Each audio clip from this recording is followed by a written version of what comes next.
Okay, hi guys, welcome to Edu Medicine. Please subscribe this channel, like this video if you like the lecture then, and please share with your friends. It would be very helpful for us.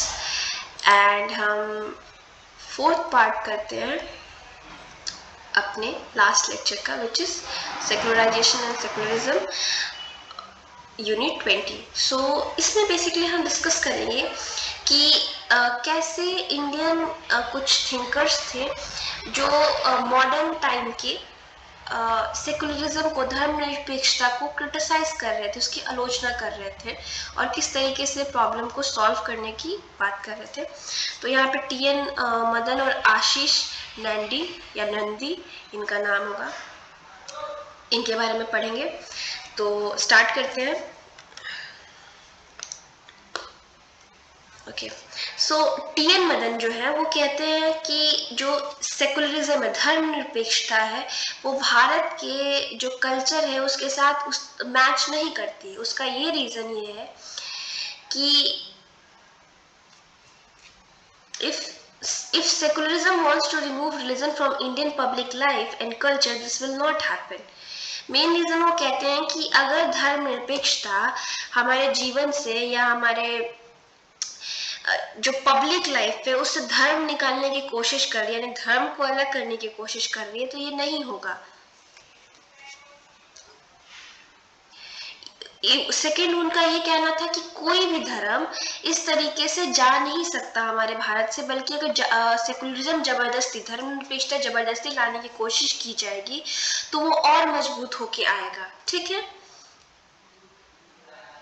और यही कारण था कि नेहरू ने forcible eviction of नहीं अपनाया। धर्म का मतलब धर्म को जबरदस्ती जीवन से बाहर खींच के निकालने की कोशिश नहीं की, जैसा कि टर्की में हुआ था, क्योंकि उनको पता था अगर वो निकालने की कोशिश करेंगे तो शायद और बुरा हाल हो जाएगा देश का। और धर्म, देखिए, धर्म को देश से आप नहीं निकाल सकते जहां इतना सारा धार्मिक लोग ऑलरेडी हो।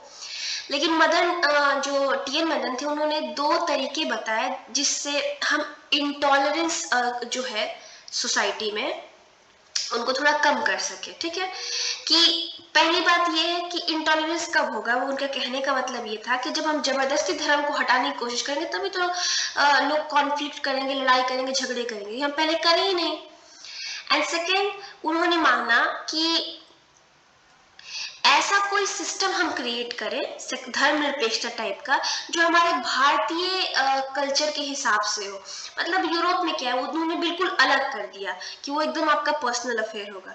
लेकिन इंडिया में तो हम ऐसा कर नहीं सकते, जहाँ इतने सारे धार्मिक लोग हैं, जहाँ धर्म जीवन के बहुत सारे, क्या सभी पहलुओं पे बहुत ज्यादा इंपॉर्टेंट पार्ट है उसका। तो वो चाहते थे कि इंडिया का जो धर्मनिरपेक्षता हो वो अलग हो यूरोप के कंपैरिजन में, जो कि है। आप देखें तो हमारा यूरोप जैसा नहीं है, हमारा यूरोप से काफी अलग है धर्मनिरपेक्षता। उसके बाद हम आते हैं आशीष नंदी पे या नंदी पे, इनका नाम जो भी है, नंदी ही मेरे हिसाब से होगा। सॉरी अगर आपको किसी को पता हो कि इनका सरनेम कैसे बोला जाता है तो मुझे प्लीज बताइएगा कमेंट में। इन्होंने भी ये जो सेकुलराइजेशन है और मॉडर्नाइजेशन है उस पर कॉमेंट किया। ठीक है ना, इन अ नेगेटिव वे, आलोचना की बेसिकली। ठीक है, he says that in a place where religion has an immense importance, it is not possible to make religion a matter of private preference.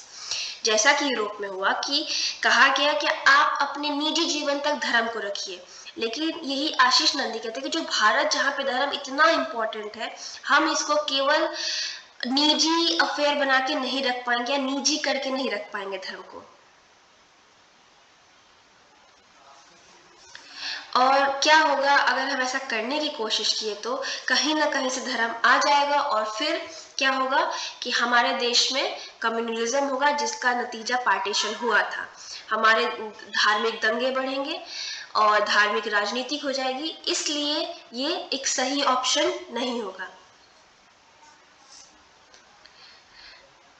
देखिए, यहाँ पे बताने की कोशिश कर रहे हैं, secularism had turned into an intolerant ideology with the modernization, development, scientific growth and national building as its allies or constitute.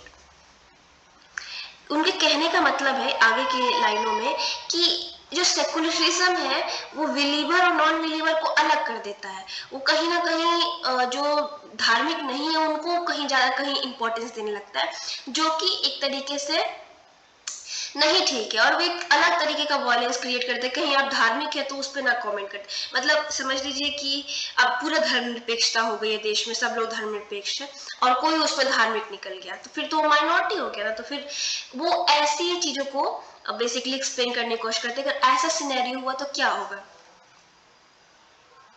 तो आपने जैसे देखा कि टीएन मदन भी और आशीष जी भी दोनों लोग यही बोलते हैं कि ये जो मॉडर्न जो यूरोपियन सेक्युलरिज्म धर्मनिरपेक्षता है वो भारत के लिए नहीं ठीक होगी। ठीक है।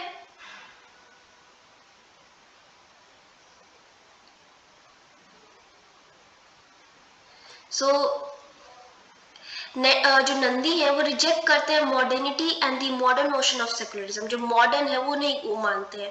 ही left with tolerance of tradition and religion to defend his secularism. वो कहते हैं कि हम धर्मनिरपेक्षता ऐसा बनाए कि जहाँ पे लोग असहिष्णु ना हो किसी के धर्म प्रति, सबके लिए सहनीय बनाए। मतलब हमारे लिए कोई धर्म इतना ना हो जाए कि वो असहिष्णु हो जाए, इनटॉलरेंट हो जाए।